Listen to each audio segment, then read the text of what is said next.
lights are off and away they go. Extremely loose. He's managed to hold on. I think He missed the complete that. He's crazy stuff. Side Freitas is on the grass on the infield before. He slides through. He tags Richard Eck.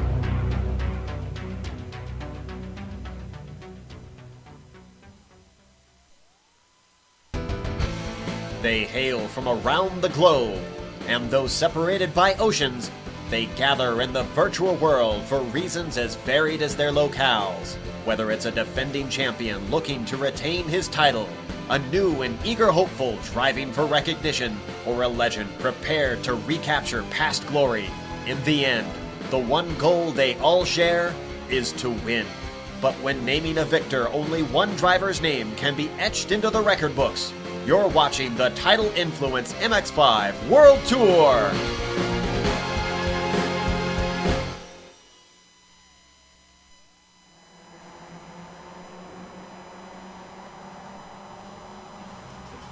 Thanks to the buoyancy of helium, we float high above Okayama International Circuit, which today plays host to the MX-5 World Tour's iXpand 25, the next to the last leg of the 5-race Pacific Swing, which is the second step towards the ultimate prize, that is the Season of Aquarius Grand Championship. Today's race, as always, is brought to you by the good folks at Tidal Influence, and all the action will be covered live as it happens here on the Global Sim Racing Channel. Last week at Phillip Island, rookie Mika Eschhaus captured his first career checkered flag and became the 7th different winner in 8 races so far this season. And now the Tour heads north from Australia to the land of the rising sun for the final 2 Pacific Swing events. In just under 15 minutes, the flagmen will throw the green, turning loose the field of brand new MX-5s for the first lap of 25. So wire up your big screen to display the internet feed, dish up some boiled locust, pour yourself an icy glass of Bubble Man, put your feet up in the recliner, and enjoy the 45 minutes of simulated Far East road course excitement that will be streaming your way. Hello everyone, and welcome to another GSRC broadcast. I'm your host, Bill Soups On. Helping me call the action is the self-proclaimed Thunder Down Under Richard Losmer. Turning the knobs and pushing the sliders is the hardest working man in sim racing broadcasting, Joe Peak, and at his disposal will be the camera locations provided by the Ansel Adams of iRacing, Dougie Beard. As the Season of Aquarius moves its way through the zodiac sky, the 9th race spotlights Sagittarius there. Now, today's horoscope calls for humor, but no one is laughing at the success that the current points leader, Sonny Ketchen, has had all seasons. Fortunes also call for an undelivered promise and impatience, which could be forecasting yet another first-time winner. Richard, today we have 25 laps, no fast repairs, a fuel cell limited to 30% that will force these MX-5s to stop for fuel, and maybe left side tires, and it all takes place here at Okayama. That is correct. Good evening to you, Bill, and welcome back. We know you've been through a tough time just recently, and we are very glad that everything has been sorted out. Welcome also to our viewers around the world and on iRacing Live as well. Well, let's talk about Okayama, the track. Now, this is a tough track, make no mistake. There are lots of really twisty sections that the drivers will have to negotiate, and there's only one nice long straight for them to try and make up some time by getting some draft on another driver and hopefully being able to catch up if they are behind. The rest of it is really high concentration curves in these cars, which are twitchy to say the least, Bill. They will definitely need to have their wits about them.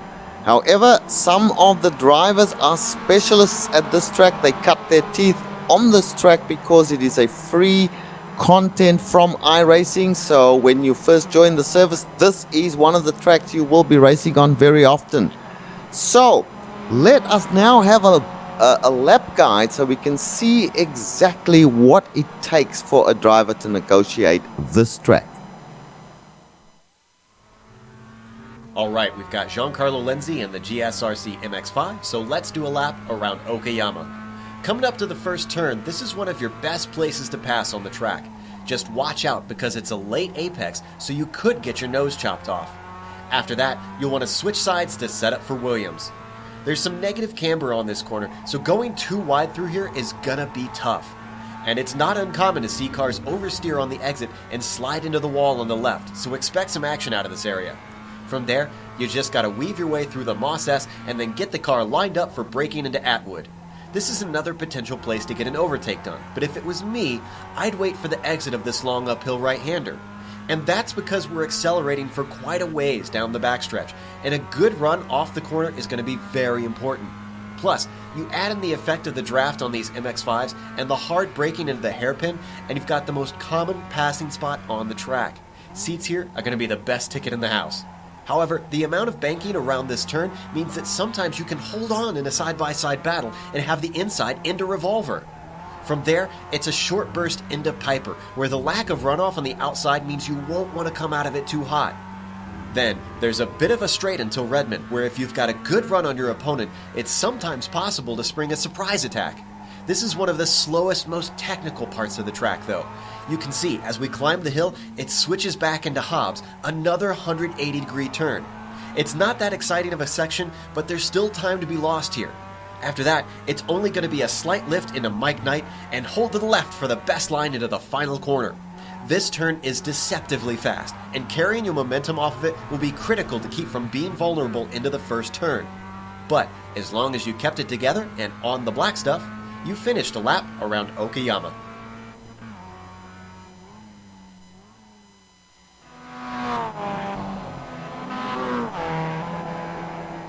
And there you have a lap around the big course here at Okayama. One of my favorite courses. I really like this course. A lot of good passing zones here, I think. Let's go ahead and take a look now at the points. And as we look at these points, we're going to ignore the Pacific Swing points, which is still very important. We'll talk more about that next week as we get to the final race of the Pacific Swing. But instead, we're going to look at the ultimate goal, which is the Grand Championship points. Now, those are points that are combined scores from the completed Atlantic Swing, the still-to-be-determined Pacific Swing, bonus points for qualifying and racing clean, and, of course, the double points, double-distance Grand Finale event at Spa. Now, an Atlantic Swing crown and leading the Pacific Swing has Sonny Katchen at the top of the chart. Last season's runner-up, Patrick Fliss, finds himself in a similar position again. Former champs Richard Eklund and Sam McAleer sit third and fourth, just ahead of veteran Thomas Szabo. Now, another former champion, Evan Maillard, sits in, well, sixth there in the standings, but again, him and rookie Justin Hilly have not completed enough races, have not participated in enough races to meet the participation requirement. That's why you see them listed there in 35th and 36th position. They need to get in here a little more to be in contention for the championship. Veteran Carlos Torres sits just ahead of the top rookie Robert Hartley, with Travis Swanky cracking his way onto the chart. Now, those are the drivers that you're going to see interviewed often because they're often make the podiums. Some of the drivers that we don't get to hear very often, we get an opportunity to do in this segment right now called the Mountaintop Cabin Rentals Keys to a Good Time. And what we're going to be able to do is interview one of our favorite drivers, if we can find him here, and that's going to be Jeroen Ursum. Do we have Jeroen? There we go. Jeroen, there we see you right now on screen in that beautiful yellow Nesquik car. What's going to take for you to have a good time today? Well, a top 10 would be nice. You're starting back at 18th with a small field. I think you got a shot at it today. Do you like this track? Yeah. No, it's something that's good to do. It's a bit slippery at the moment, so that's going to be a little bit of a struggle, I think. But I think it'll be great fun anyway. Yeah, Ron, this is Richard. Now, Hi, I'm just Richard. having a look at the temps here on track. It's 51 degrees C. That is very, very hot. It's the hottest I've seen in any of the races so far, I think. So it's going to be tough out there. Is it really, really slippery? I'm sure it is. I see a bunch of guys going into the walls at random that here would at be the nice, moment. yeah. I hope the tires will hold, because it's already sliding after about 2 or 3 laps, so I don't know how many treads will be on there after a few laps. Absolutely. All right, Jeroen, well, we're going to wish you all the best, and hopefully you'll get that top 10 today. I've got my fingers crossed, my legs crossed, a few other things crossed as well. Thanks, mate. There you go, Jeroen. I think this could be the day for him. Jeroen Ursum looking for that first top 10. And hopefully he can stay out of trouble. And if you want to get away from your troubles, why not visit Green Valley Lake? And, of course, that's the best-kept secret in Southern California's San Bernardino Mountains, where your best bet for lodging is, of course, Mountaintop Cabin Rentals. To get your keys to a good time, go to gvlcabinrentals.com. Okay, Richard, let's see. We have a little bit of time before we go to the grid. I want to talk about tires real quick. I think that these drivers are able to take left side tires without it costing them too much time, or at least 2 tires on either side. I would think left side might be the way to go here, wouldn't you? Yeah, left side tires at the very least. I would be tempted, depending on how long you go, I'd be tempted to take 4 tires on such a hot track. This car, it's a little bit up in the air. There are lots of arguments about whether the tires are good or they're bad. It's very, very dependent on temperature. So I'm going to be very interested to see how these guys go for 45 minutes. That's a long time on one set of tires in these cars. We saw last week, Bill, on a cool track where it was easy to go an hour, but this is just the complete opposite right now, as we see our friend Jeroen hitting the wall once again. Not good. So yeah, Bill, we'll have to wait and see. I'm keeping an open mind for the moment. Yeah, and for me, of course, I'm talent challenged, but for me, sometimes it's even better just to take the extra 2 tires there and burn a little time just to make sure I can keep the car on the track, because, boy, from what I'm seeing out there, we're seeing a lot of guys having trouble. When we talked to Jeroen about making that top 10, I really think he's got a shot at it here. This could be a race of attrition here. These walls are close. Let's go ahead, Rich, and we can maybe bring up the grid right now. We can talk a little bit about this. Now, remember, this series uses what they call the Quick 6 gimmick, where the top 6 qualifiers are regrid, not based on their qualifying time. This is an important point, but based on their standings during the season. So if you look down here, you look for that guy with the blue square, and there he is, Sonny Ketchen. He's had already 2 poles. That's his 3rd pole of the season, but he's not starting on top, even though he's your fastest qualifier. Your front row is going to be made up of rookie. Look at this. Michelle Van Dyke. That's the first time we've seen him up so far to the front. Now, he's your 6th fastest qualifier. Outside of him on row 1, you have Travis Swanky. Swanky certainly has been impressive. You see him there in that beautiful blue machine. In row 2, we have another impressive rookie, Robert Hartley. He qualified 3rd, going to be starting in the 3rd position. Outside of him on row 2, the dancing Hungarian, Thomas Szabo. Look at that qualifying time. 2nd fastest there, a speed of 77.45 miles per hour all the way around the track. Your 3rd row, Mika Eschhaus. We saw him coming off a victory that he had at Phillips Island, trying to follow that up with 2 in a row. And then your only driver, we talked about is Sonny Ketchen, the only driver with more than 1 victory, and he has 2 of them, rounding out row 3. Richard, what do you see through rows 4, 5, 6, and 7? Radio, on row 4, we have in 7th place Carlos Torres, just outside the top 6 there, and John Deuce Allen in 8th place. Now, John Deuce outside the top 6 as well. Then we've got in 9th and 10th place, that would be row 5, we've got Christopher Hen and Thomas Torp returning again for a race. Then in 11th and 12th place, we have Tom Rache and David Hampson. And then finally in row 7, 13 and 14, we have got Jordy Fike and Brian Cartier, his teammate. And just to follow up on Thomas Torp, at Bathurst, he had his career best, got a top 5 finish. It's great to see the Norwegian driver back with us there. Then we go to the final 3 rows of our 20 cars. Row 8 is going to be made up of Derek Holland, and outside of him is the veteran from Italy, Joseph Aaron. You see right there making his 121st career start in the series today. Certainly an Iron Man. Row 9 is going to be made up one of our favorite drivers from Alabama, Benjamin Nelson, in the Planet Express car there. And then outside of him, our pre-race interview, Jeroen Ursum, starting in 18th position, only has about 8 spots to get into that top 10. Then the final row is going to be made up of Joe McDonald having an impressive performance in the miles per incident.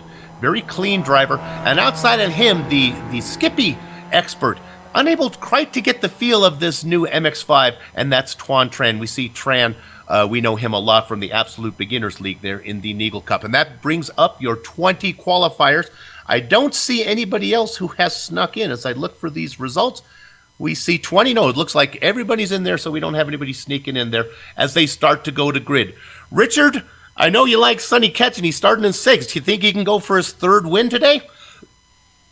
I believe he might well be able to do that, although in front of him there is a whole bunch of really fast drivers. Look out for Mika Essas and Thomas Zabo and Robert Hartley in particular. Well, I see that we are getting ready. The lights are still off at this point in time as they are gridding up, so I will hand it back to you, Bill, to call the start because they're just about ready. Now, what's interesting, keep an eye on Michel Van Dijk. He's your pole sitter. He's up there. This is an interesting track. They start the pole sitter on the outside position, so he's going to have to try to get a nice jump and get in front of that blue car of Travis Swenke sitting in 2nd. The lights are up. You can hear the engine starts to rev. They start to harmonize a beautiful major chord. And they're off.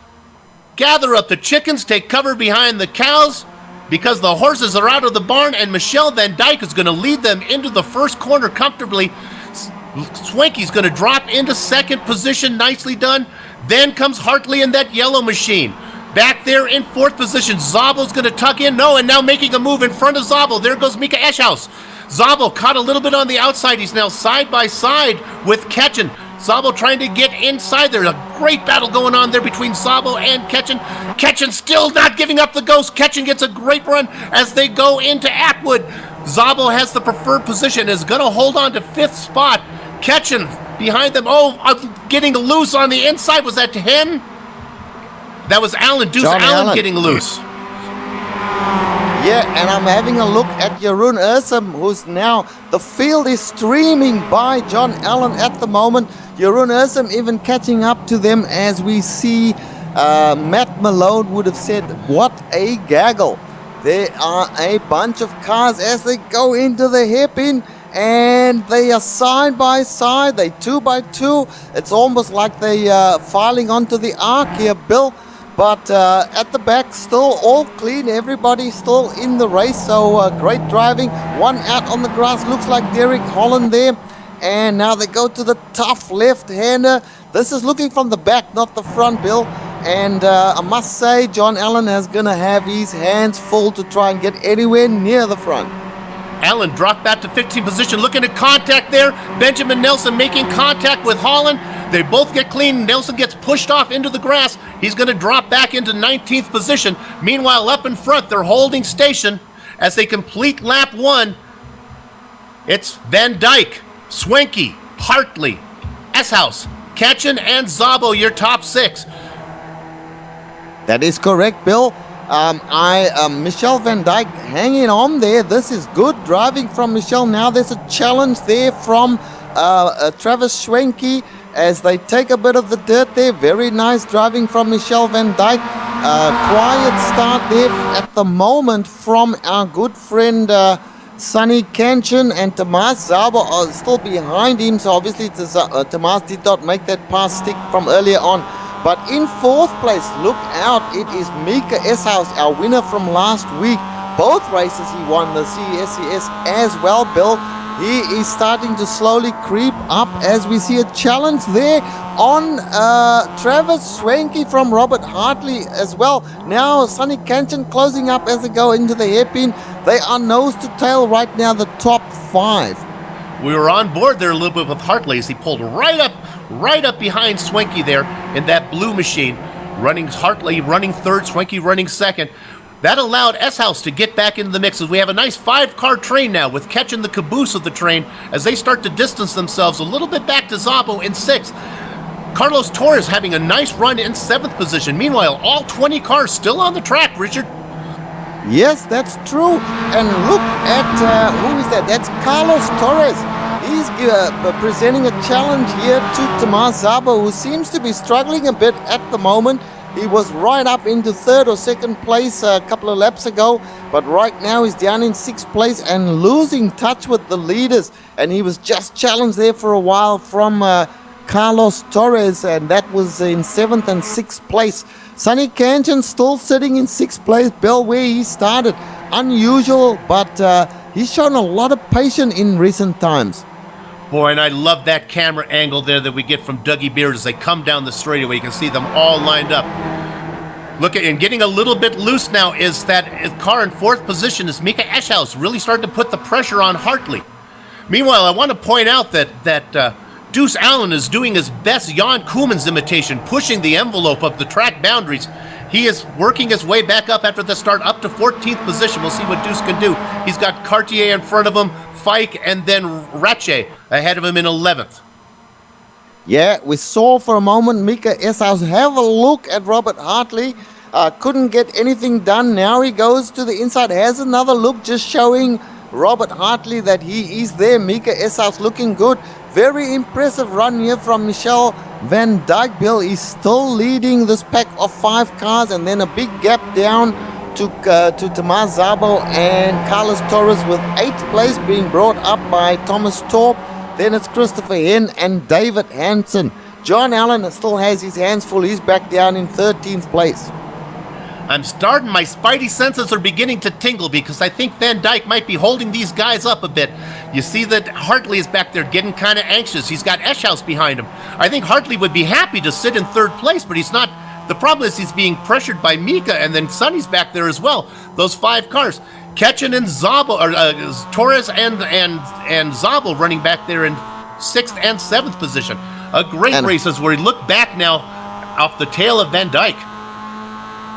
Yeah, Hartley was quite wide coming out of the last turn. Now Mika Eschhaus having another look at Robert Hartley. Robert Hartley closes the door on him.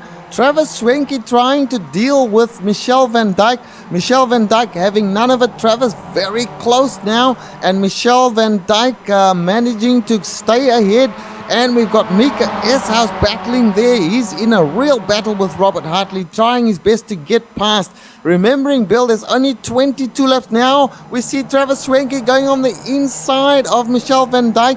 He will have a run. Yes, he's got a good exit. He's got a good exit out of the corner there. 2 by 2 they go now, the first 4. And then we've got Sonny Kanchan having a look to see what he's going to do as they go down the longish back straight into the hairpin right now. Sonny had visions of tucking in there, making it 3 wide, but he sits back. Look at the momentum that these cars have lost now, as up front, it's Van Dijk in a battle with Schwenke. They still go side by side. Cialis bathtubs through these 2 left-handers. Now they'll go down this short streak, and it looks like Van Dijk's going to have the position. Look at Eschhaus making a move now as they go 3 wide. Schwenke's going to get the momentum. He's going to take the lead. Look at Eschhaus on the inside trying to duck that car in there, and now it's Eschhaus and Schwenke battling. Schwenke on the inside will have the preferred position as they head down into the final corner that's going to set up the long main straight, and Schwenke's able to hang on to the lead. And just behind them there was a touch between teammates Sonny Kanchan and Tomas Szabo. It was nothing much in it, just a little bump from the rear as they were braking hard into that section of corners. Look at Mika Eschhaus having a look now, having a go. More than a look at, that was Travis Schwenke. Travis Schwenke gave it up. Michel Van Dijk still in there. Robert Hartley now passing Michel Van Dijk. Yeah, we have Tomas Szabo. Tomas Szabo's really come good. He's right on the tail of Michel Van Dijk. So is Sonny Kanchan as well. Sonny Kanchan has got behind him Carlos Torres, who's quite an aggressive driver. Sonny wants to get away from Carlos, and they all stream down into the Atwood corner once again. There's Tomas Szabo passing Michel Van Dijk. Sonny Kanchan passing Michel Van Dijk. Sonny Kanchan now got a run on Tomas Szabo. Can he make it stick? Up front, it's still Travis Schwenke and Mika Eschhaus. Good heavens, this is interesting. Looks like S-House has the preferred position as they go down into the hairpin. And Van Dyke, what happened to Van Dyke? It all started back at corner 1. Schwenke slowed down to give room for the leader. Van Dyke lost all the momentum, and they freight trained him. Van Dyke now down into 6th position, being challenged. Let's stay on this. This is exciting. Van Dyke being challenged now by Torres. There's Christopher Henn and Thomas Torp, and then the last one in there is David Hampson. That battle for 5th, 6th, 7th, 8th, 9th, and 10th is really exciting. Yeah, indeed. And let me tell you, great driving from Michel Van Dijk. He actually backed it off from Sonny Canton when Sonny Canton was trying the pass on a few corners ago. But our leader at the moment is Mika Essaus. Travis Schwenke in 2nd place, Robert Hartley in 3rd place, and then we got Tomas Szabo in 4th place. Sonny Canton is next best. Then it's Carlos Torres, and looks like Christopher Henn has moved up into 8th place.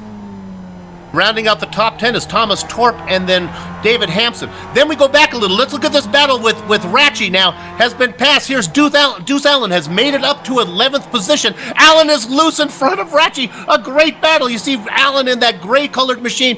Ratchie in that kind of maize-colored beer machine there. That's the German beer that only Richard can pronounce.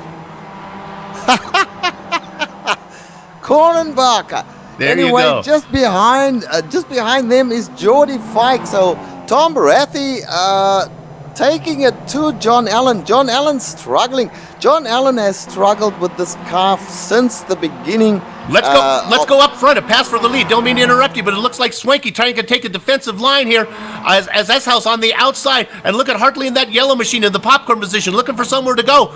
Schwenke in the preferred inside spot's going to have the momentum. S-House trying to fight back as they go through the left-hander. Schwenke now on the outside. I think S-House has a shot at it. S-House gets a little loose. Schwenke gets a little loose. Schwenke is losing it now. There goes Hartley. He's going to take the position, and also ducking into the second spot now is Thomas Szabo. Szabo with great momentum looking at the lead, but he has to back it off as they come into the left-hander. Oh my, they're back. Look at them as they great driving. Now there's some contact. Contact there between Hartley and Tomas Szabo, which allows Sonny Canton to move up into 3rd place. He passes Hartley. Hartley allows Tomas Szabo to pass as well. I think that's deliberate. Hartley's given up that position because he made a mistake and touched or caused Tomas Szabo to have a problem. But look at behind them, behind Hartley at the moment. My goodness, Michel Van Dijk still in there. Carlos Torres in there. Travis Schwenke battling to get positions back. And the gate is shutting behind Mika Essaus. He is getting away from this lot. We are on lap 7 of 22. So this is a really good break here for Mika Essaus, but he's going to be chased down hopefully by Sonny Canton, or Sonny Canton hopes that he can chase him down at this stage. Closely followed in 3rd position by teammate Tomas Szabo. Let's stay on the 5th place battle there with Van Dyke. Behind him, it's a pinata full of bees there. As you see Schwenke now on the outside in that blue machine. Tucking inside is Carlos Torres, the Colombian driver. Schwenke and Torres go side by side. Right behind him, a great run from Christopher Henn in that dark-colored machine. Running there in the number 22, and right behind them is Thomas Torp. That battle with Schwenke in 6th position as they start to line single file now. Van Dyke ahead, and like Richard has mentioned, what all this craziness has done is let S-House try to get a little bit of gap ahead of Ketchen and Szabo. But you know, Richard, it takes a few laps, as S-House is very loose up in front, it takes a few laps, but after a while, the cream starts to rise, and look who's in 2nd place. It's Sonny Ketchen. That is correct. And I want to tell you, let's have a look at this battle between Carlos Torres here and Travis Schwenke. Carlos and Travis have tangled before. Travis will be quite nervous having Carlos behind him. He's trying to look at challenging Michel Van Dijk, who's doing a fantastic job. Started in pole position, is now down to 5th position, but doing a great job. Travis Schwenke, who was alongside him, is down to 6th position at this point in time, and they're kind of spreading out a little bit now, so everyone will be breathing a sigh of relief that they can get on with racing, because it was really uncomfortable, very tight early on in this race. Bill? I love that long angle shot that we get there from Dougie Beard gives us. They come down the straight. You can see back there the Deuce Allen, who had fallen all the way back, has worked his way up to 11th. He's got around Ratchie. Give a shout out to Joseph Arrow now, running in 13th position. Yeah, and Tom Ratchie doing a great job in the Conan Barker machine there. He is just behind Deuce Allen at the moment, sitting in 12th position. But he's looking fast. It's just that these guys have been so much in the wars with the rest of the group. If they can just catch up, then maybe they can make up a few more spots. But it's going to be difficult. The top guys, as you say, the cream has risen to the top. So let's go back to the front now, where our leader is still Mika Eshaus. Can he do it again? Second week or second race in a row, Bill? I think he can. We must watch out for him. Yeah, well, he got his first victory last race, his first career victory, and now he knows how to do it. A lot of times the second million's easier to make than the first million, so we'll see how he does on that. All 17 cars, Richard, still racing, and I gotta feel bad for poor Jeroen Ursum. With all that battling going up in front, it was perfectly set up for a big disaster where Jeroen could make up some ground on attrition. Poor Jeroen back there running in 19th position now, just behind Joe McDonald. Jordy Fike has fallen a little bit back out of that battle with Derek Holland. Tuan Tran started last, worked up to 15th position.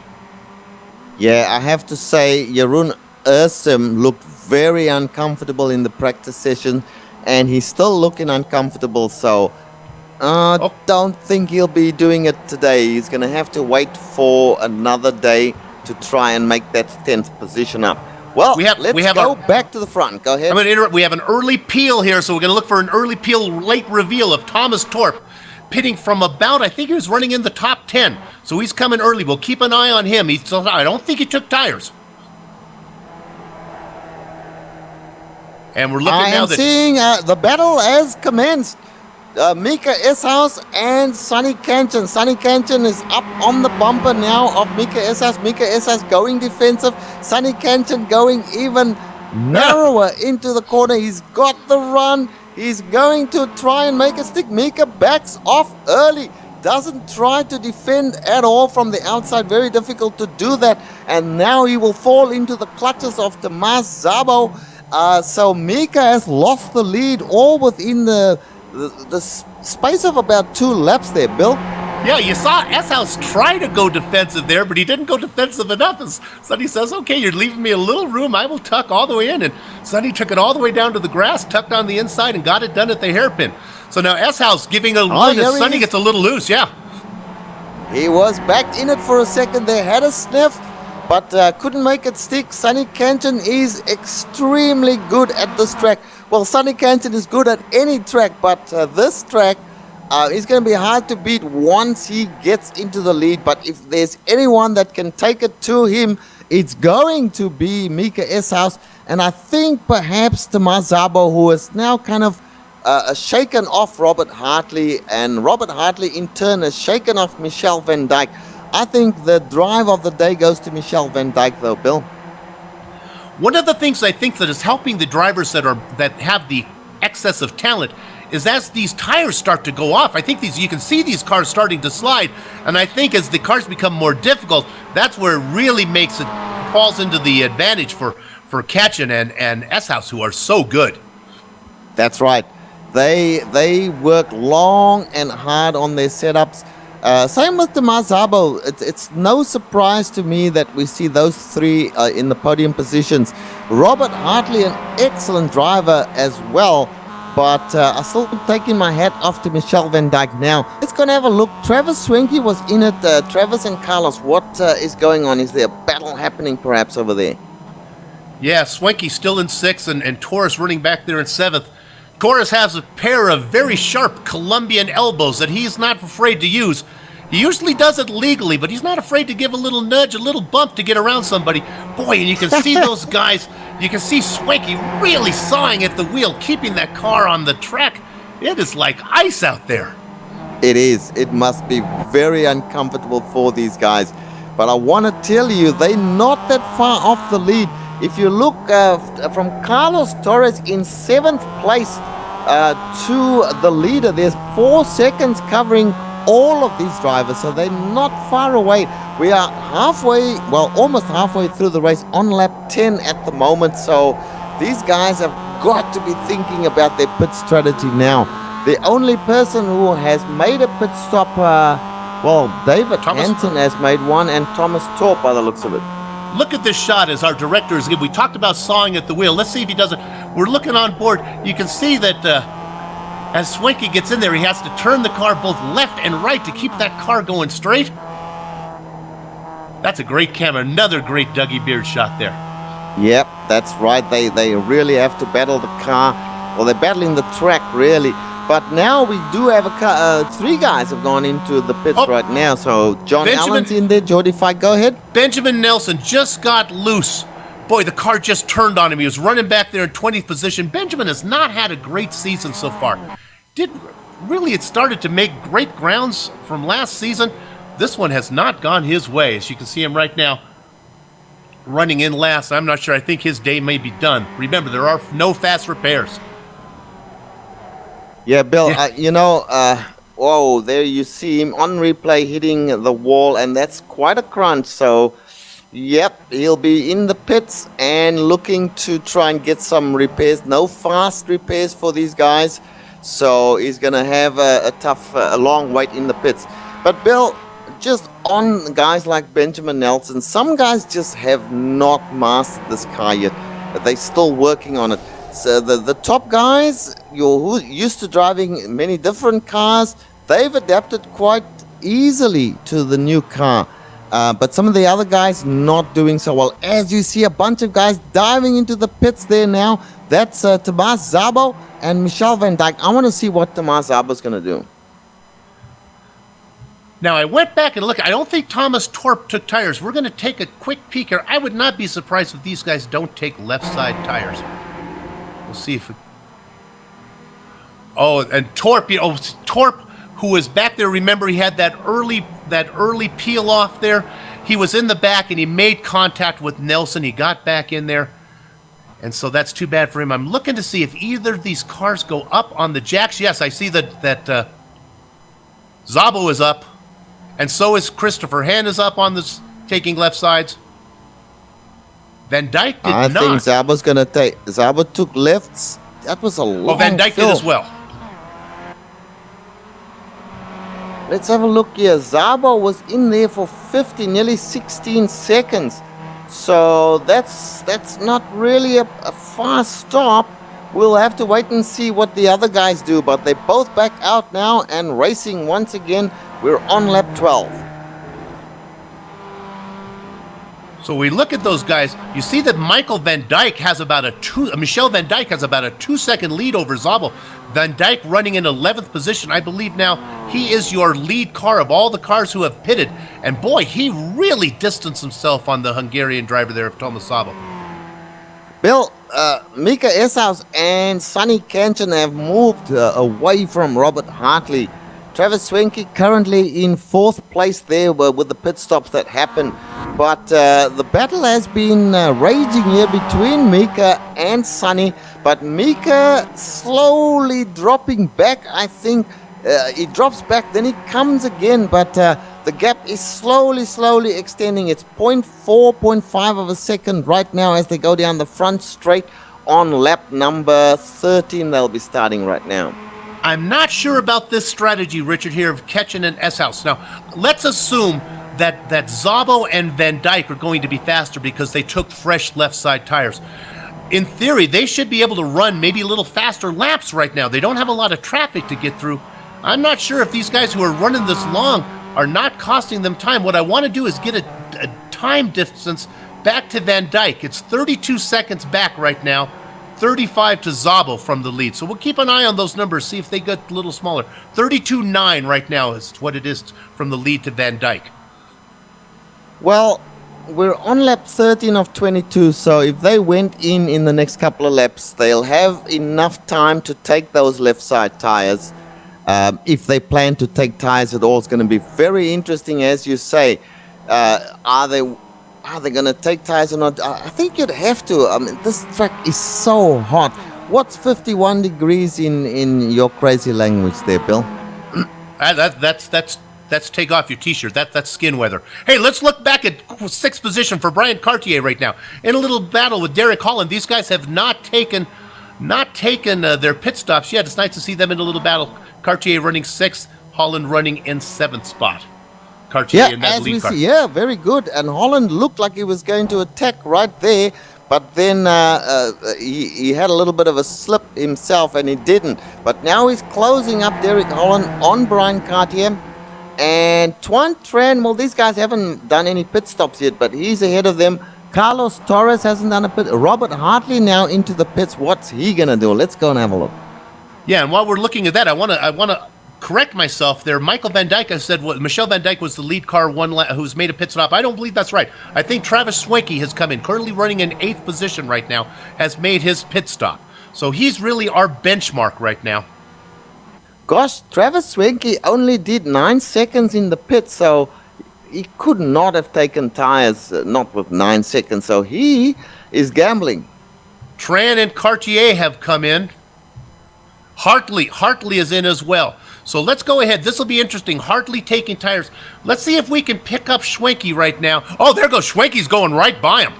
Schwenke has jumped Hartley, and so has Van Dijk, and so has Szabo. Has he got enough fuel, Bill? How much fuel can he take in 8 seconds? I haven't timed that, but not much.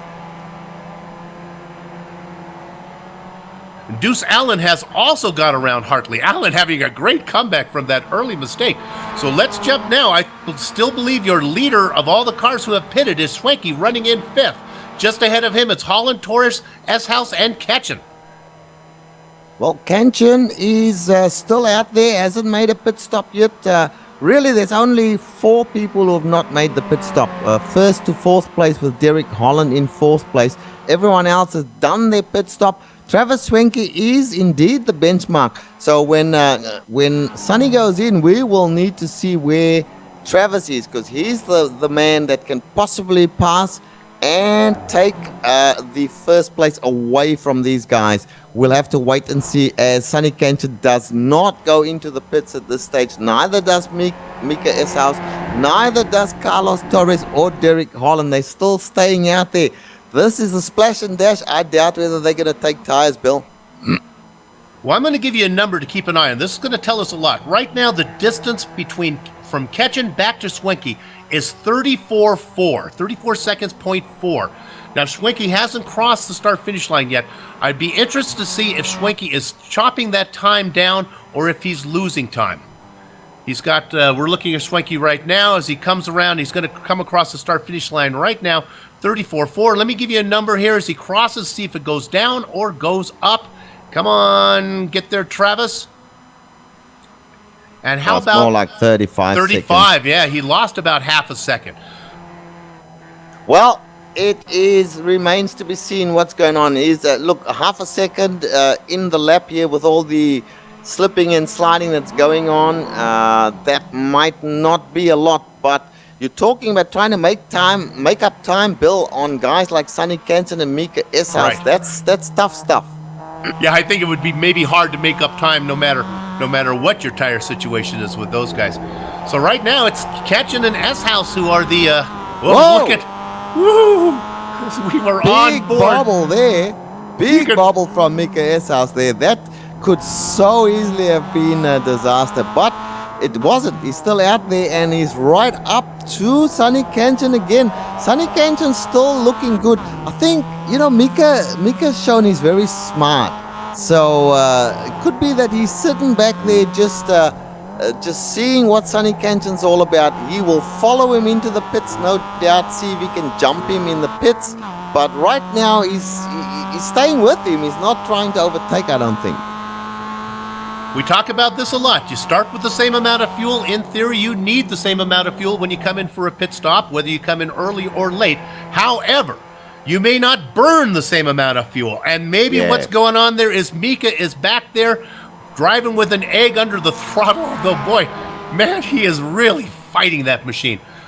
He might be trying to save fuel in the draft of Sonny. Maybe jump him in the pits. Well, Bill, Derek Holland's gone into the pits now, so that's one of the 4 who's gone in. Travis Swenke has lost about a second or so since we last checked. His time is up to around 37, 38 seconds, moving to 38 seconds. So he's that's Zabo, sorry. No, so, 35.8 for Swenke, so he docked almost another second there. In fact, maybe the guy we keep an eye on, Zabo, is trying to run those guys down. Really impressive pace that Katchen and S-House should have been running up front. Yeah, indeed. Look, I'm looking at Zabo. Zabo is way back. Robert Hartley even further back. These guys have certainly felt the pinch of the tires. What is Sonny Katchen and Mika S-House going to do? We're on lap 16 already. There's only 6 laps to go, Bill.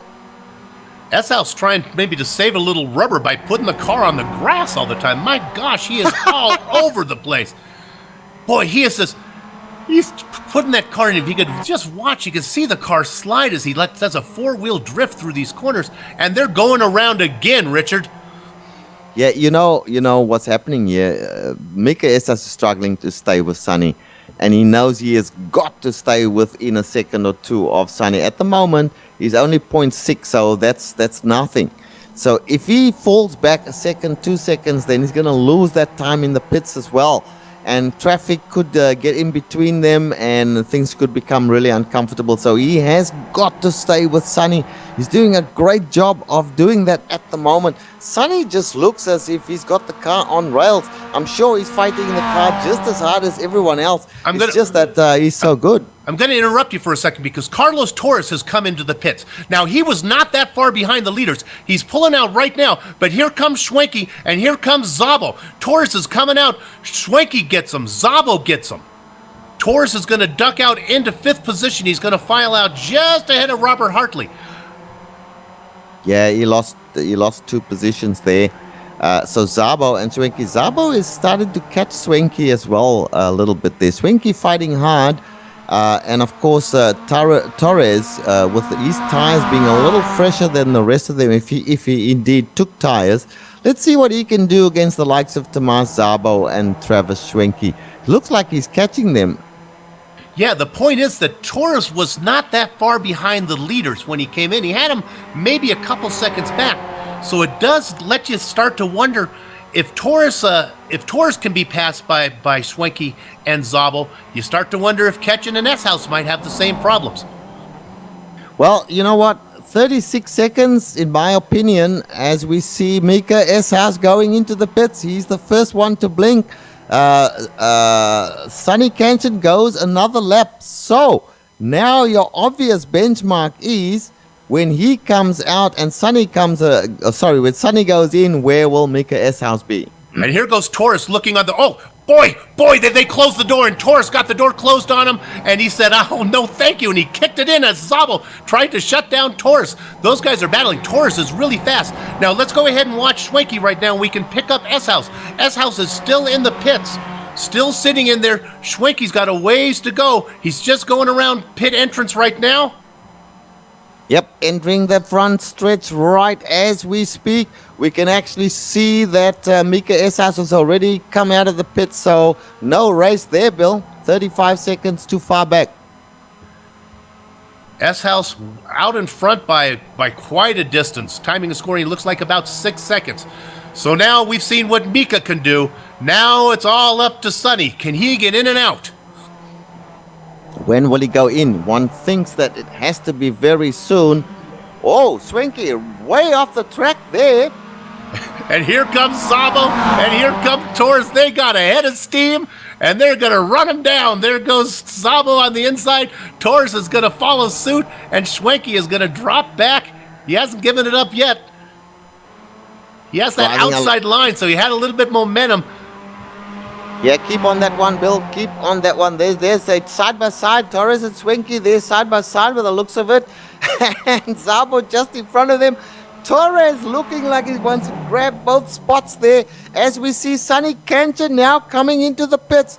This is the pit stop. We must see exactly how long it takes. It's got to be quite soon. We had Mika S-House do 11 seconds, so he certainly must have taken tires there. Sonny is not yet in his pit stall. S-House going around the left-hander. Now he goes around that sharp, what they call Hobbs. Now he has Mike Knight's corner and then the last corner till he gets to the straight. Going through the last corner right now, Ketchen still stationary.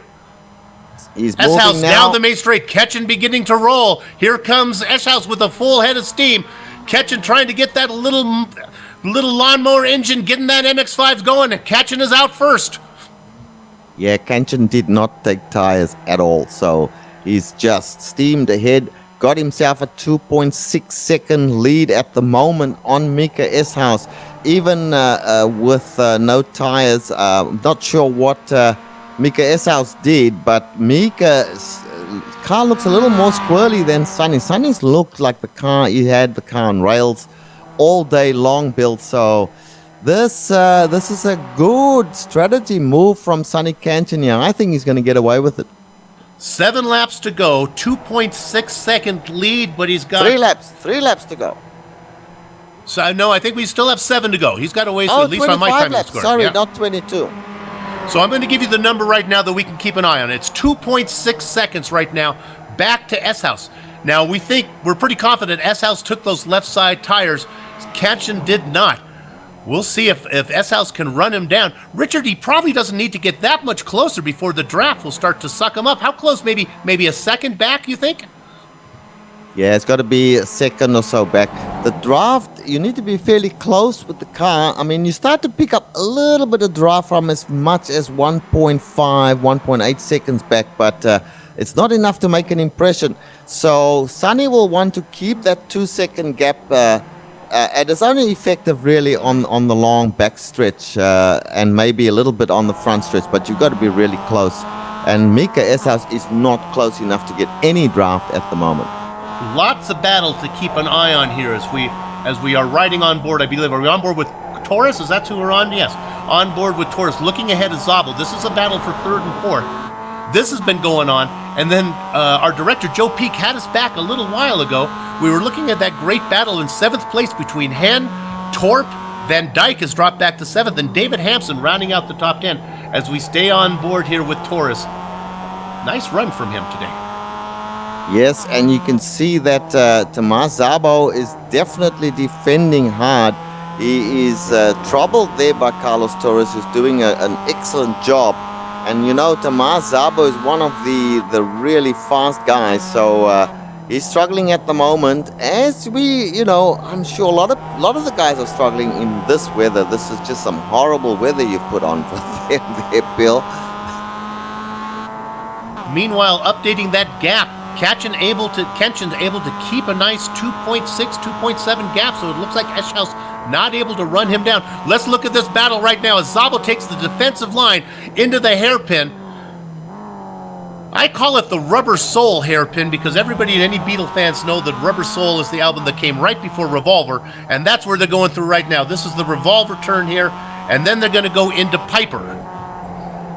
Yeah, and look at Carlos. He's harassing Tomas Szabo. Tomas is quite used to this, but you know what? That's giving Travis Swenke time to catch up to them again after he had that big off, which probably lost him 3 or 4 seconds. And now he's slowly catching up to these guys again. But the laps are running out. 20 now, 5 laps left to go. Somehow I thought it was 22 laps. I think you said that at the beginning, Bill, 22 laps. But anyway, it doesn't matter. 5 laps to go. They're on lap 21 now. Sonny Ketchen with a 2.8 gap. 2 points back down to 2.6 again. He's just maintaining the gap. They're doing almost identical times, Bill. And let's go ahead and pay some bills if our director is ready. We're going to try to get in here our Eagle Nest Cavern 62nd back marker salute. And I actually heard a buzzer go off when I was watching Joe Peak did an excellent job on that. We don't have a buzzer for me, and I would object to being under such time restraints. We're going to start by looking at Tuan Tran. He had worked his way all the way up to about 11th position, right now in a battle with Joe McDonald for 17th. I expect Tran will probably get that done. And I should mention here, as we're looking at those two guys, that Deuce Allen has had some problems. He's in the pits, and also Benjamin Nelson, we saw a caller today. Those guys running 19th and 20th. So there's a nice battle between Tran and McDonald. We go up one more spot. We go up to 16th position. Jeroen Ursum not going to get that top 10 today unless disaster strikes some of the cars ahead of him. Then we move up to Christopher Henn running in 15th spot in that dark-colored number 22 machine. We get up to the Italian driver Joseph Arrow. I think, what did I say, making his 121st start today. Currently running in 14th, probably not in the hunt for a top 10. We get up to Derek Holland running 13th spot, just behind Brian Cartier, who's in a great battle with Jordy Fike. We saw Fike in a battle with Deuce Allen earlier, and Ratchie. Ratchie has pulled ahead. So there you see Cartier in 12th and Jordy Fike in 11th. We're going to stay on this battle for just a minute more and burn up my 60 seconds. We'll see if Cartier can make a move. Not going to be able to get that done. Let's move on up a little bit. There's a quiet run from Tom Ratchie, running in 10th position right now, all by himself, moving up a little bit. Then we get to this battle I talked about earlier. David Hampson in 9th. Thomas Torp, who had a first top 5 of his career back at Bathurst, running in 8th again. Boy, the Norwegian drivers really got it going. And then Michelle Van Dyke, who started on the pole, running in 7th position. Let's go a little bit farther up. Let's go ahead. Robert Hartley running in 6th. I'm going to change this to a through the field. Travis Schwenke running in 5th position. Then we move up to that battle. Carlos Torres battling with Thomas Szabo in 3rd position, all the way up to Mika Eschhaus running in 2nd. And that gets us all the way up to our leader, Sonny Ketchen, your leader. And there you have the Eagle Nest Tavern through the field. Well, let me tell you that the gap has widened between Sonny Ketchen and Mika Eschhaus. I think that Mika is going to have to settle for 2nd place here unless Sonny Ketchen makes a big mistake, because at the moment there is nothing that Mika can do to catch him, as Mika goes really wide but somehow manages to keep that car, the back swinging out to the right as he goes into the left-hander. And once again, this is a 2nd gear corner. Mika Eschhaus just plonks it but can't get any closer to Sonny Ketchen. The gap now out to 3.6 at the moment. Sonny gonna win another one unless something goes very wrong. We're looking right now at this battle between Szabo and Torres, and that's really where the action is. And I'm gonna channel my old compadre here, Ayrton Ellis, who, very politically correct, would call these drivers confident. That's a very nice way to say that these guys take no prisoners here. Szabo and Torres, they will bang, they will trade paints. They're doing a good job right now, racing clean. Well, you know, I remember when Tomasz Szabo first got into the iRacing and got out of the rookie class and came in to race with us in the Grand Touring Cup. We said, who is this guy? He was just crashing into everybody. And remember when he first came into this series, Bill? He was not well liked to start with. No. But look at him, how he's developed. He's just a great driver now and a teammate of mine. Yeah, we've seen that from several drivers. It takes a little while to understand what's expected of you in there. Certainly, he is not anything. Reputations are hard to kill. He is nothing like he was when he started. Carlos Torres, on the other hand, his reputation is follows him around like his shadow. And don't be surprised, Torres is very good at giving little love taps and moving drivers out of the way. Really, yes, he is. He's really a NASCAR short track driver who's in these. Oh, and he's very loose right now. Oh, he's lost a lot of momentum there. Yep, and Tomasz Szabo will be breathing a sigh of relief. He's on the podium. The challenge is, well, it's not over yet. Carlos Torres, he's an excellent driver. I remember a race at the Barber track with Carlos Torres, and we were going side by side through that horrible chicane at Barber, and he just crashed me out of the way. And then I thought, well, I'm going to do the same to you. And I did the same to him. Unfortunately for him, he did not survive, and I did. Yes, and there's another lesson learned for those who wait with Richard Losper. He has a long memory. Hey, we look back here. If we drop back, Hartley is comfortable in 6th position. See if I can find another battle for you here. Looks like things have settled down. Oh, my goodness, I see Van Dyke is in the pits. And Torp. Oh, big slide there from Mika. S-House hold it together, Mika. Mika now 4.6 seconds behind Sonny Kanchan. Sonny Kanchan did not even take tires, Bill. Look at the man. I mean, 24 laps down. He'll be starting the last lap when he passes the start-finish line the next time by. So, great driver, Sonny Kanchan. Boy. Okay, I got to update you. I found it here. It might be too far to get on a replay. Van Dyke was in a battle with Torp, and the two cars got together. And a little love tap from Torp, and got into the back of Van Dyke, and then Van Dyke tried to correct it, and then they both went into the wall. Might be too far back. It was back on lap 22. I don't know if we can go back that far. That was too bad for them because they were having a great run. Well, I'll tell you what, Bill, we have it. Here we go. Is throwing this car around like hang on a second, Rich, here. Well, we're going to see this here on the replay. Now, you see Van Dyke out in front. Here's a little love tap, and then when Van Dyke tries to correct it, they both collect each other. That's a tough one. Okay, Rich. Yeah, that's very unfortunate for Michelle Van Dyke there. I was just saying that Carlos Torres throwing this car around, but of course, when you do that, Bill, the end result is you actually lose time. So it looks like Tomas now stretching his lead to over 2 seconds, and the lead between Sonny and Mika is now 5 seconds. Sonny must be on his last lap. Yes, the white flag is definitely out. So, Sonny Kanchan, will he win another one? You can never say anything until they cross the start-finish line, Bill, but it certainly looks as if he has this one wrapped up. I always like to add a little drama here. You don't know if he took enough fuel. Certainly he had a fast pit stop. But I would feel confident that this guy's going to get his 3rd victory so far if he can just bring it in through those last few corners. Really not a battle. Bill? Go ahead. Yeah, his pit stop was the fastest of everyone. Yeah, sometimes you have talent and you also are. It's good to be lucky and good, and sometimes those fast pit stops have a little bit of luck in it. A battle to keep an eye on. We're going to maybe follow it as after the leaders cross. Battle for 9th between Jordy Fike and and Cartier. We'll keep an eye on that. But meanwhile, our leader now is going down. I don't know what this straight is called here. He's going down this little. I call it the back straight because that's what I'm so used to it from the short version. Going through Redmond. He has Redmond and Hobbs to go through. There's Redmond. Then he has this right-hander, which I have a horrible time on. Hobbs, I think it's the trickiest corner on the track.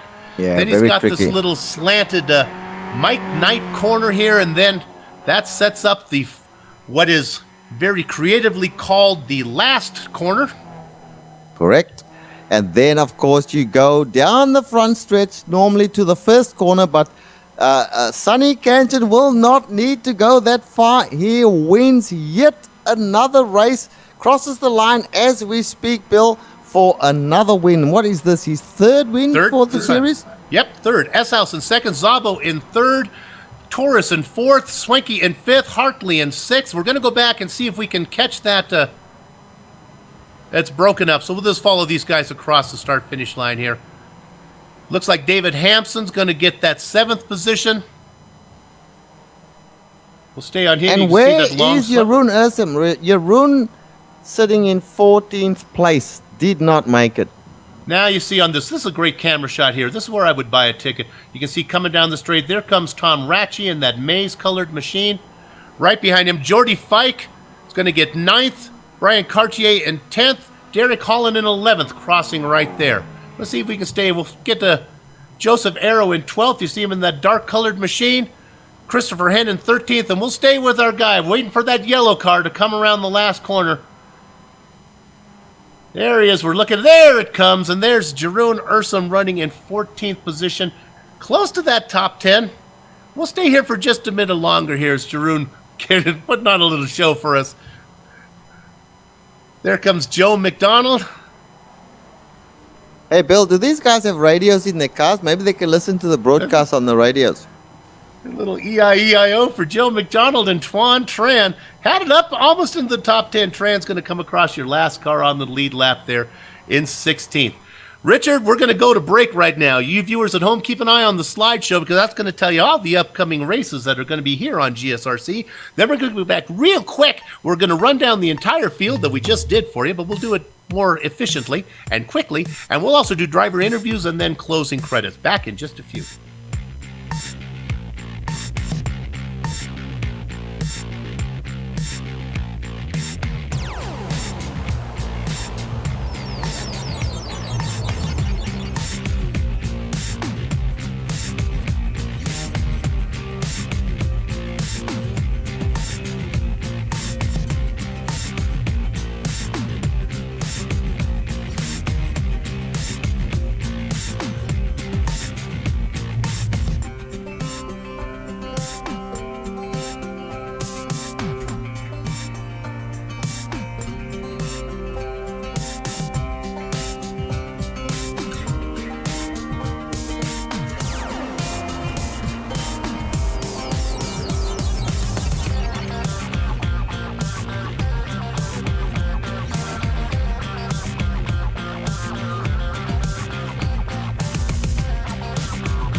Welcome back to the Global Sim Racing Channel's post-race coverage of the MX-5 World Tour, brought to you by the good folks of Tidal Influence.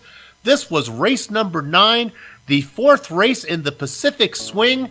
Everything all adds up for the Grand Championship that these guys are going to be shooting for in a couple races. Let's run down your entire 20-car field here. We'll start with your 3-time winner this season. Nobody's won more than once. Sonny's got 3 of them now. Ketchen brings it home. He is your points leader, and he is your race winner today. A great finish from Mika Eshouse. Just didn't have enough for the Australian driver, but Mika finishing 4.7 seconds back in second. Thomas Zabo and Carlos Torres has a very ferocious battle for third position. Luckily, they both bring it home safely. Zabo in third, Torres in fourth. Fifth position goes to Travis Swinky, started on the front row, able to bring home a top 5 today. Robert Hartley and David Hampson, a great run from Hampson, make up 6th and 7th position. 8th position, a very quiet run from the Bay State Hammer, Tom Ratchey in 8th. 9th position, Jordy Fike. That's a nice finish from Jordy. And then rounding out the top 10 from California, Brian Cartier. Rich? Yes, indeed. And in 11th place we have, 11th place is Derek Holland. 12th place, Joseph Arrow. We didn't get to see much of them on screen this time around. Christopher Hen finished in 13th position. Then Jeroen Ursum in 14th position. You know what? We're going to have to get a ring in for Jeroen. Let's put Richard Eklund in his car, Bill. Anyway, Joe McDonald finished in 15th place. Tuan Tran 16th. Michelle Van Dyke in 17th place. Michelle ran a terrific race early, but got into trouble in the back end of the race there. Michelle in 17th. Thomas Torp, 4 laps down, got into trouble as well. I think he and Michelle came together there. And 18th place for Thomas. John Deuce Allen. Now, I don't know what happened to John. Bill will have to go and check that out and maybe report in the forum. But he finished up in 19th place. And last but not least, our friend Benjamin Nelson in 20th place. Back to you. Okay, I'm able to get our leader and race winner, points leader and race winner today, Sonny Catchin from Australia. Good morning, Sonny. My goodness, you won, but you could have easily finished last with all the excitement that was going on early on. Good morning, Bill. Good to hear you back. By the way, welcome back. and yeah, it was a great run, like you said. Wow, yeah, it was not without it didn't go smoothly the first few laps, did it? But everyone swam and basically survived. Yeah, it's going to be some exciting watching for you guys to watch on the replay back there. What you started in 6th, and we talked about it. It took you a while to get your way up there. Had a couple opportunities. What's your mindset when you're back there in 6th? You know you have time to do it, or you wait for opportunities, or what are you thinking about? I was taking it easy, basically. Trying to keep my mind calm. At the start of the race, I knew I was 6th. I was going to start 6th, having qualified first. And the guys ahead of me did my homework and practice. I'm not telling you anything more about. But anyway, I wanted to maintain my line and didn't take any unnecessary risks, especially not going for the corner. Just basically waiting it out patiently, and it all worked out. There were a few moments, few hair racing moments where I got tapped from behind and all that, but it was all good. Eventually, once Mika got ahead, and I had some clean air to follow him, and I was able to hunt him down. Yeah, let's talk. I have 2 more questions for you. First of all, let's talk pit strategy. You decided to run the thing pretty long. I guess as long as the track was cleared, you're going to stay out there. You weren't worried about guys coming in and getting rubber and being faster than you?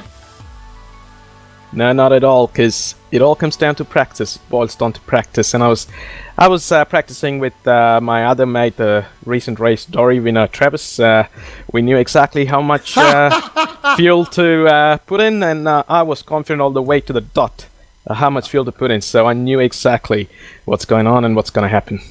Oh man, that's it. I like to see that when that shows off, because yeah, you came in nose to tail, and when the time the pit was done, you had a couple seconds lead. No rubber. Let's talk about that. Again, you must have a strategy where this get in and out quickly on the old tires is the way to go, huh? Yeah, I did give a lot of thought to it before the race. I've actually decided my strategy just even before the race started, so I knew I was not going to take any tires, so I had to plan accordingly. I was confident of this track, but the weather, oh my goodness, it was so slippery. I haven't had this sort of a challenge any time before. racing this track. So it was great. I'm glad I survived to the end. I think it's going to be a good broadcast, and we could see how slippery it was. So obvious just to watch from the booth that the cars were doing four-wheel drifts through the corners. Sonny, congratulations! Congratulations on your win today. This you got a little bit ways to go. It would be a shame if you couldn't bring this championship home because, man, you have really been the dominant factor. So congratulations. Thanks, Bill. I just want to say thanks to Mika as well for a great race and for keeping me awake here at 3 a.m. He definitely did. And also to my new avatar, ERA Evolution Racing Australia. They pretty much gifted the suit to Don, and pretty much they're good. Looking forward to racing along as well in future. Thank you very much. There you go, Sonny Ketchen. A great race, a great season, and I have much to say, a great interview as well. All right, Richard, who do you got for us? Well, let's bring Michelle Van Dyke into the booth here, and we'll have a little chat with Michelle. This will be good. Michelle Van Dyke, our pole sitter, and he ran up front for a while. Richard? Michelle, you got a copy? Michelle, can you hear us? Yes, I'm here. Okay, great. Michelle, tell us about your race there. You started off on pole position and you hung on to that pole position pretty well for, I don't know, it would have been 7 or 8 laps at least. What happened after that? Did you get into trouble with some of the guys or did you get a tap? What happened? The start went pretty well, and I was going on, and I was like, nobody's overtaking, so let's go on with it. And then after the pit stop, I dug in with Tomas, and after that, I followed Travis, and as we saw, he was a bit faster after his pit stop. So I think he didn't took tires, and I only took the left side myself, and that didn't work out too good, as I had a little more grip on the left side, and I was pushing on Travis because I was closing in, and I lost it in the second turn there in a spin and catched up in 10th place, and after that it was going well, but I was getting in difficulties, and you saw what happened there. Yeah, we did. You came together there with, I think it was Thomas Torp, and ended your race prematurely there, about 4 laps from the end. Well, it's all a learning curve. I've no doubt. I mean, this is your first season in this series, I believe. How are you finding it generally? You loving it, or you thinking about the next race already, or you thinking, gee, I don't like this series? No, I like it a lot. It's a very learning season for me, this first season. And a couple of races ago I decided I will try to manage in the midfield and get in the front pack next season. Well, you're doing a good job already, I can tell you, Michelle. So congratulations. Let me bump in real quick. Michelle, were you nervous to be on the pole?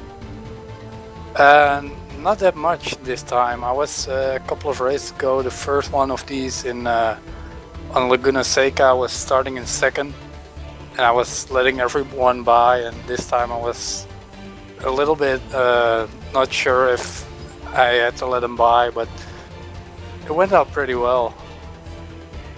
You don't have to let anyone by, Michelle. They've got to fight for the position themselves, unless, of course, you can see they're really so much faster. Look, congratulations. I think you are progressing very well in the series, don't you think, Bill? And hopefully you will stick with it, and we hope to see you up front in one of these races very soon. You sure will. You sure will. All right, back to you, Bill. Michelle Van Dyke, your pole sitter today, had a little trouble and finished down the charts there, coming home in 17th. Our last one, we're going to bring in Mika here. Mika, do you have a copy? Yes, sir. Mika Eshaus. I'm working on that. I'm getting closer than I was. Hey, first of all, I wasn't with the broadcast last week. Let me congratulate you on your win last week at Phillip Island. Now, very impressive. No, thank you. Now today, that was something else. Boy, that was some exciting racing early on and then all the way through the end. Let's talk about the early parts. You were back there, you were kind of in the hornet's nest of action, and you were able to manage it okay.